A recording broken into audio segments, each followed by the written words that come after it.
Remember to subscribe to our YouTube channel at NDN TV Nigeria. Click on the subscribe button and be the first to get notifications. Because the former minister, the minister's attitude defines who is a leader. Leaders don't talk anyhow. Leaders act by body language. Leaders have humility. Leaders respect leadership. Leaders respect chain of command. So on issue of him being leader, well, I wouldn't despise that. We thought he was a leader while we were supporting him. We came, whatever he is today, we made it possible. We made it, I'm a party chairman. We made it possible for him to be wherever he is. But one thing we will not do, we will always tell the truth and stand by the truth. So I don't want to go into that matter. Himself and destiny will judge him. My prayer, like I said, that nothing should happen to him. Let him live to see 2027. Let him live beyond 2027. Because whatever a man soweth, that man will reap. You cannot insult elders and you not to be insulted. But one thing I have resolved, and I know that the minister of FCT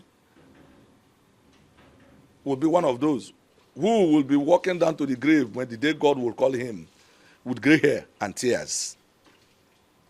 He will walk down with gray hair and tears to the grave. That's what I have. Well, as it is, the governor is a very humane man. What the governor had tolerated, Mr. President, for God's sake, with due respect, didn't tolerate that from Chief Olusegun Obasanjo, the former president. You can see twice now the issue of Rivers State had been before the president, Mr. President Bola Ahmed Tinubu, whom we thought, historians like us, younger persons like us, thought he should serve as a symbol of democracy. But for God's sake, without mixing words, Mr. President he's not even in colors. He's been in color that he's for the destruction of River State.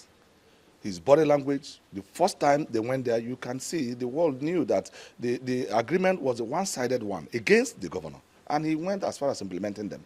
They reneged. The second meeting again was the man just came out from the Supreme Court humiliation, which has never happened to anybody. He didn't tolerate that in Lagos. The next thing Mr. President said, he should go and implement, he should obey the rule of law. What is the rule of law? When the law is against the people, how would they obey it? I am the acting party chairman of PDP, Bonny local government. There is a ruling in appeal court against Chief Aaron as the chairman of PDP, River State. But they are still occupying PDP secretariat. With the federal minds, coded by the president, they are still occupying PDP secretariat at Barr Road. So who is obeying the rule of law? Who is disobeying the rule of law? What we are saying that Mr. President should understand that the governor is an elected governor.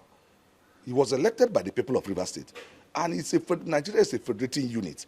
And he cannot, in good conscience, with due respect, ordering Mr. President, the governor, he should go and obey, he should go and do this, when the laws are against humanity and man. Why would they obey laws that are against humanity? It's just that the governor, Mr. Fubara, coming from a very peaceful ethnic nationality, But Mr. President should also realize that the present governor, Simala Fubara, comes from a clan that hosts the NLNG, which is Bonny. He comes from a clan that holds the total of one project and other places. We have so much that will contribute to this nation. And it is a very grave disrespect to the people of River State. Well, the Supreme Court has spoken. That's Supreme Court of man. It's unfortunate that the Supreme Court of Nigeria is now, what will I call it? A bleaching cream that it bleaches certain places black, certain places Coca-Cola color, certain places white. So the world have seen what we have, but there is always the Supreme Court of God. And I pray that the judiciary, leaders of this nation, former chief judge of this nation, Supreme Court judges should please call on the Supreme Court to revisit their decision. Because it's only God. Even at that, God forgives. So they should revisit it because I see crisis. I see crisis. And I pray the workers of River State, the people of River State, do not lose their patience. Let me also come in. To me, I feel that Mr. President has a very serious disdain against the Ijaw people. I'm an Ijaw man. Because I've followed Mr. President's trace, I think that Mr. President, with due respect, is coming for a vindictive mission. Because it's clear that he's against the governor. A governor cannot be ordered like a houseboy. Go and implement it. Go and do this. Go and do this. Okay, on this case of Lagos, Obasa and others, did he not blame the governor of Lagos State for acting too fast against Obasa? Has he not restored Obasa? So what happened? Why is he not blaming the one that is at fault? He should be able to speak the truth and stand by the truth. I think, for me, Mr. President still has a disdain against emanating from the OPC Ijaw War 1994-96. I think so. I'm a historian. The same Mr. President led group against President Jonathan and the German as presidents. The same Mr. President, again, is leading, is by his body language, by every ramification, that the Ijaw governor should be pulled down in Rivers State. For record purposes, the Minister of Information, the Minister of FCT he's talking about, failed in his ward, failed in his unit, failed in his LGA. Those results were manipulated results. The entire Rivers people are aware. But I, as chairman of Bonny PDP, with 12 wards, Labour took all the 11 wards. I won my ward for President Tinubu against my political belief as a PDP chairman. I have my result. And I'm praying that one of these days I will show that result in channels.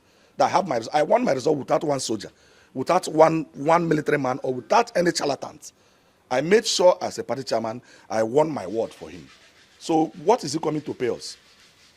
That he's coming to tell us that the Ijaw people who stood by him against all odds, against our party, should now, he wants to pull it down. But my advice to Mr. President is that I think he has lost Rivers State. If there's election today, he will lose Rivers State more. He lost it last time. We know what happened. He will lose Rivers State more. That with his body language, he is losing Rivers State, on a daily, on an hourly basis, because the governor you have is well elected by Rivers people, and Rivers people are with the governor. It is better, like Mrs. Duno, our Ogoni lady, advised him. It is better. Those advices and instructions he should give to the Minister of FCT. You can imagine that after abusing the fourth largest ethnic group in this country, and the same man is coming to Ijaw territory to tell you the importance of the Ijaws. And with all federal apparatus, but we are still watching. We do not advise for anarchy. Neither are we afraid of anarchy. We are Ijaws. We are born soldiers. We are Ijaws. We are born into struggle. The Ijaw man is born into struggle. So we will not want to struggle with the lives of people. Like we emulate from former president. He said his blood do not what. His election do not what the blood of any Nigerian. And he kept to that. The same thing Mr. Governor had said. His blood too do not what. His votes or support do not what any person's blood in Rivers State. He has been able to keep peace. He's been keeping peace. He has shown in all ramifications that he's a peace-loving governor. What we're advising Mr. President and those who are close to him should tell him, so that we'll not tell our generations that he's a complete anti-Ijaw man. The assembly issue is, I told you before, that it's a judicial rascality. We have lost the judiciary. And it's unfortunate. The loss of the judiciary is happening under, not a military man, a civilian, a Democrat. These things, Buhari never tolerated these things. Buhari respected chain of command. Even as a military man, a man who took power by coup, he respected the chain of command. It was also impossible for President Buhari, to have given Amechi all he needed to destroy Rivers State when Wike took over. But Mr. Buhari restrained. After what happened at Abonema, 2019, the judge Wike is talking about, we lost more than 16 young men in 2019 to make him governor, to return him as governor at Abonema. So you can imagine what we are going through.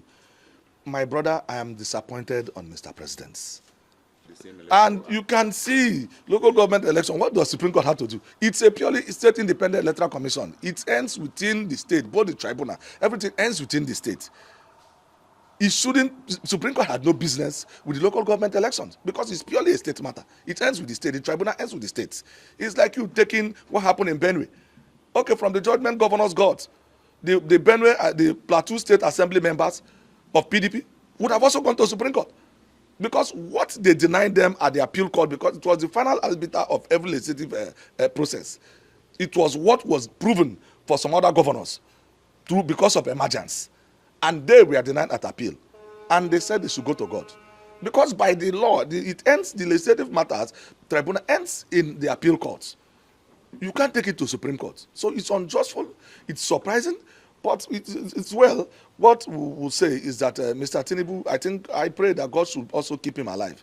You know, those who fought Jonathan, they are all paying the price. They've all paid. You know, it's gone when we say the evil that men do come after them. Now it lives after them. All of them, plus him, who said Jonathan was that weak, he couldn't rule Nigeria. But today, Nigeria is suppressing him. He's having Nigeria at his beck and coin. Nigeria, he has not been able to fetch a bucket of water out of the well for Nigerians. Nigerians are more impoverished than before ever in the history of anything. It's just that the only thing we look at is on insecurity. The National Security Advisor is trying his best on insecurity. So what we're saying, all that had happened, the state assembly members, the judiciary, they are aware. The Supreme Court is aware that the bone of contention, section 109 of the Constitution, G1, says any day you drop the party that nominates you, you automatically lost your seat. There are landmark judgments on that. It happened in Calabar. It happened in Benue. The assembly members lost their seats. Why will the Supreme Court be in colors? So we are not comfortable at all. But in all, what the governor had swallowed, the governor going to be the assembly to, ask for a return of budget is like a man who is given a pack of needle to swallow. He has swallowed so much. And Mr. President, what he is doing, Buhari wouldn't have done that. I am not a fan of Buhari because I witnessed Buhari's first time as head of state. And I knew what we went through to get a tin of milk. So for Mr. President to behave this way, then he's not a Democrat we thought he is. He's a very biased Democrat. So we feel that with all that is happening, he will have a change of heart. But with the antics and body language, except that he will bring the soldiers to kill the entire River State, and nobody can do that. You can't kill the entire state. 2027, we will all decide how it will go. We have all been deciding how it goes. But I wish to repeat it more, that I have a next interview, I will bring out a copy of a result from my ward that he won without gunshot, like it happened at the minister's community.